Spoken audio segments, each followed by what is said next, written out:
Саламатсыздар ма, оқушылар? Сауат ашу сабағын бастаймыз. Бүгінгі сабағымыздың тақырыбы менің отбасым. Дыбысымен әрпі. Бүгінгі сабақта әріптерді ажыратып, дыбыстармен сәйкестендіреміз. Өткен сабақта отбасы мүшелерімен танысқан болатынбыз. Ендеше мына суретке назар аударайық. Бұл суретте Әли қайда келді? Дұрыс айтасыңдар. Әли атасы мен әжесіне қонаққа келді. Атасы мен әжесі қайда тұрады? Дұрыс. Атасы мен әжесі ауылда тұрады.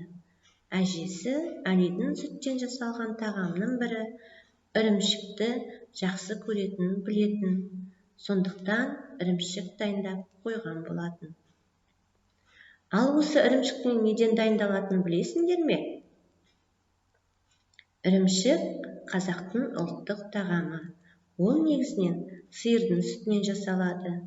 Алдымен сүтті ұйытады, сосын қайнатады. Қайнау жеткен соң қызыл күрең ірімшікті сүзіп алып кептіреді. Енді ірімшік сөзін буынға бөліп, неше дыбыс, неше әріп бар екенін анықтайық. Ірімшік. Әрине, ірімшік сөзінде 3 буын, 7 дыбыс, 7 әріп бар. Ірімшік сөзі қай дыбыстан басталып тұр? Дұрыс айтасыңдар, дыбысынан басталып тұр. Ірімшік сөзінде дыбысы сөздің басында, ортасында кездеседі.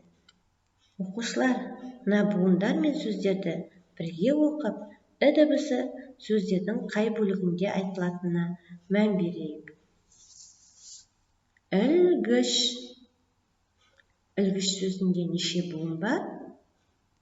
Дұрыс айтасыңдар.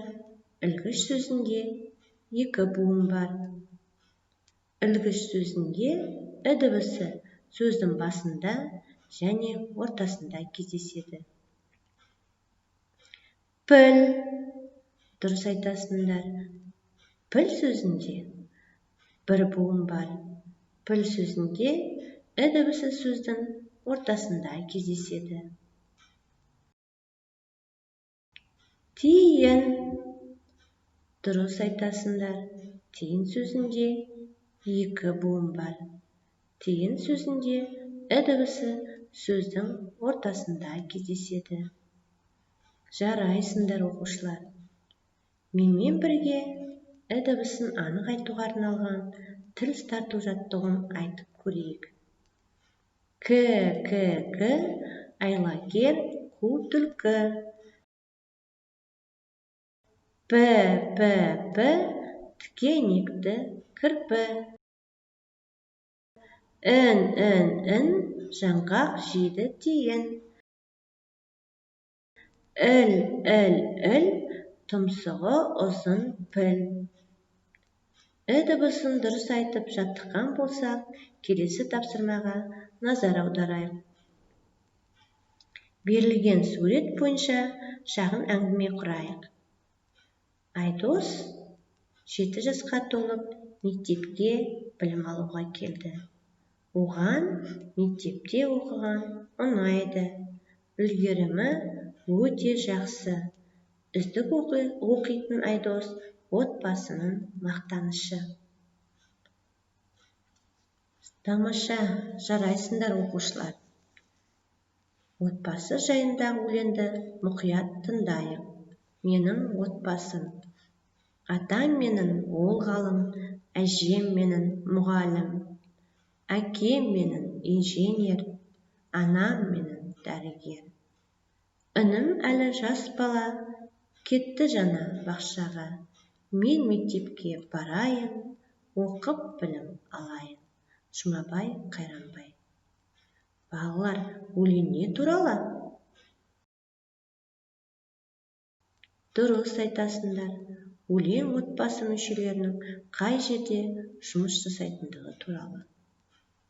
Ал оқушылар, айтыңдаршы, атасы кім болып жұмыс істейді?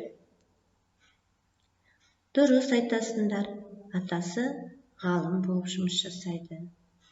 Ғалым білімді, ғылыммен айналысатын адам екен. Ал әжесі кім болып жұмыс жасайды?